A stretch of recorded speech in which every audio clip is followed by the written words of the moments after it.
চট্টগ্রামে ১৫৯ জন শিক্ষার্থীকে ৫ লাখ টাকা মূল্যের মেধাবৃত্তি দিয়েছে ফেনী জেলা সমিতি। দুপুরে নগরীর একটি রেস্তোরাঁয় এই মেধাবৃত্তি দেওয়া হয়। অনুষ্ঠানে প্রধান অতিথি ছিলেন এনসিসি ব্যাংকের চেয়ারম্যান ও ফেনী জেলা সমিতির সভাপতি নুরুন নেওয়াজ সেলিম।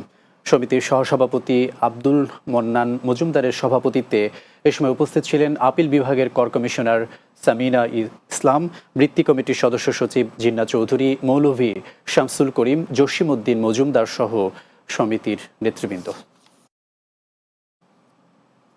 অতর্কিত হামলায় আহত যুব নেতা এবং সংগঠক মহিউদ্দিন মিজানকে দেখতে গেলেন বিএনপির স্থায়ী কমিটির সদস্য শামসুল আলম। এ সময় তিনি যুব নেতার উপর হামলার তীব্র নিন্দা এবং প্রতিবাদ জানান এবং দোষীদের আইনের আওতায় এনে দৃষ্টান্তমূলক শাস্তির দাবি করেন।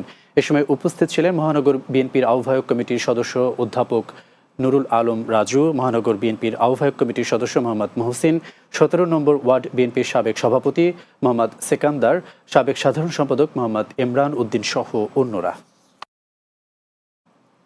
জমকালো আয়োজনের মধ্য দিয়ে শেষ হলো বাংলাদেশ লোকনাথ ব্রহ্মচারী সেবক সংঘ চট্টগ্রাম জেলা কমিটির ত্রিবার্ষিক সম্মেলন ২০২৪। বিকেলে চট্টগ্রামের নন্দীরহাট লোকনাথ সেবাশ্রম প্রাঙ্গণে এই ত্রিবার্ষিক সম্মেলন অনুষ্ঠিত হয়। সংগঠনের সভাপতি উৎপল রক্ষিতের সভাপতিত্বে সম্মেলনের উদ্বোধন করেন বাংলাদেশ লোকনাথ ব্রহ্মচারী সেবক সংঘের কেন্দ্রীয় কমিটির সহসভাপতি লায়ন তপন কান্তি দত্ত।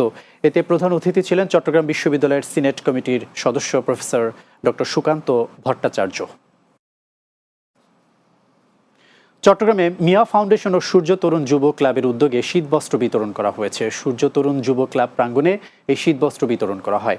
সূর্য তরুণ যুব ক্লাবের সভাপতি আবদুল্লাহ আল মুরাদের সভাপতিত্বে অনুষ্ঠানে উপস্থিত ছিলেন সূর্য তরুণ যুব ক্লাবের উপদেষ্টা বদরুজ্জামান ভুইয়া, উপদেষ্টা শামসুল আলম ভুইয়া, উপদেষ্টা আবদুল্লাহ আল মামুন, মিয়া ফাউন্ডেশনের পরিচালক তানজিল, উপদেষ্টা ওয়াহিদুল আলম, সূর্য তরুণ যুব ক্লাবের সাধারণ সম্পাদক নওশিন আল মাহমুদ, সুবহানিয়া কিন্টার গার্ডেন এর প্রতিষ্ঠাতা কুতুবউদ্দিন সুবহানি হান্নান সহ অন্যরা।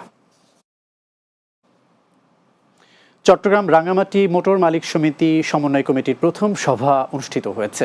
দুপুরে নগরীর মুরাদপুরের সমিতির কার্যালয়ে এই সভার আয়োজন করা হয়। সমন্বয় কমিটির সভাপতি কাজী আনিসুজ্জামান সোহেলের সভাপতিত্বে এ সময় বক্তব্য রাখেন সমন্বয়ক সচিব আব্দুস শুকুর, সমন্বয়ক শাহ আলম মাস্টার, সমন্বয়ক সাংগঠনিক এমদাদুল হক, ইমরান হোসেন হীরা সহ অন্যরা।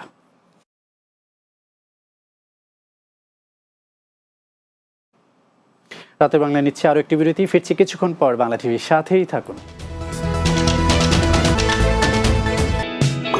সবই হবে